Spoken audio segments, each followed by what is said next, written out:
ఆరోగ్యము ఎక్కడో లేదు, ఆరోగ్యము మన ముంగిట్లోనే ఉంది. మా ఇంట్లో ఒక మునగ చెట్టు ఉంది.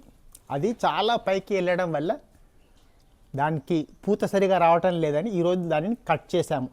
కట్ చేసి ఇలా కట్ చేసిన పార్ట్ ఇది ఉంది. దీంట్లో లేతగా ఉన్న ఆకుల పోర్షన్ అన్నిటినీ మేము వీటిని తీసుకున్నాం. ఈ లేత పోర్షన్ తీసి దీన్ని మీరు రకరకాలుగా దీనిని వాడుకోవచ్చు.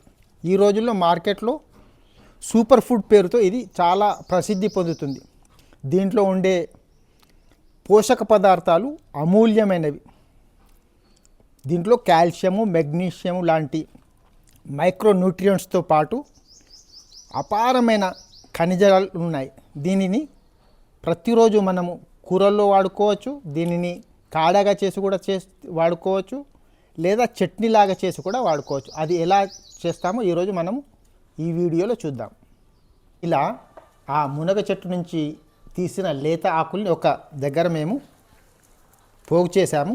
వీటిని రేపు దీన్ని కొంచెము సాఫీ చేసి శుద్ధం చేసి దీనిని కూరగా మరియు చట్నీగా కొంచెం పోర్షన్ని కాడలాగా అంటే లేత ఆకుల్ని తీసేసి దాన్ని కడుక్కొని తగిన మాత్రలో మంచినీళ్ళని వేసుకొని దాన్ని కాడలాగా చేసుకొని తాగడం వల్ల కూడా ఇది ఒక టీ రిప్లేస్మెంట్ అంటే బీవరేజ్ రిప్లేస్మెంట్ కూడా పనిచేస్తుంది.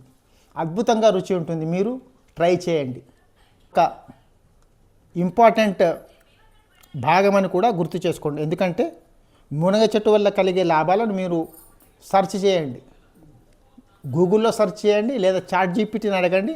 దాంట్లో వచ్చే ఫలితాలను మీరు చూస్తే అబ్బురపడతారు, ఆశ్చర్యపోతారు, ఎన్ని లాభాలా అని. కాబట్టి దీనిని తక్కువగా అంచనా చేయకండి. మునగాకు మీన్స్ సూపర్ ఫుడ్. అలా శుభ్రం చేసుకున్న మునగాకును మనము ఒక పెనములో నూనె వేసి బాగా వేయించుకోవాలి. దాంతోపాటు కొంత శనగపప్పు, మినప్పప్పు, కొన్ని మెంతులు, జీలకర్ర, తర్వాత పల్లీలు, ఇవి అన్నింటినీ బాగా వేయించుకొని ఆ వేయించిన ఆకుతో పాటు మిక్సీలో వేసి మంచిగా మిక్స్ చేయాలి. ఇలా అవుతుంది. దీని యొక్క టేస్ట్ చూస్తే మీరే మరీ కావాలంటారు. ముఖ్యంగా దీనిని జొన్న రొట్టెతో కానీ రాగి రొట్టెతో కానీ నంజుకుంటే మీ నాలుకలో మంచి టేస్ట్ వస్తుంది, మళ్ళీ కావాలంటారు. మరి ఇది ఆరోగ్యంతో ఉండే ఆహారం. మిక్సీలో వేసుకున్న ఈ మునగ చట్నీ ఎంత రుచికరంగా ఉంటుందో చూద్దాం. మరి జొన్న రొట్టెతో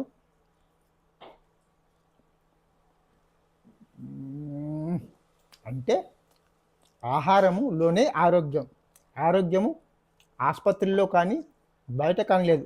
మనం తినే ఆహారంలోనే ఆరోగ్యం ఉంది. మరి మీరు ఇలాగే పాటిస్తారు కదూ, మీ ఆరోగ్యమే మీకు మహాభాగ్యాన్ని తెస్తుంది.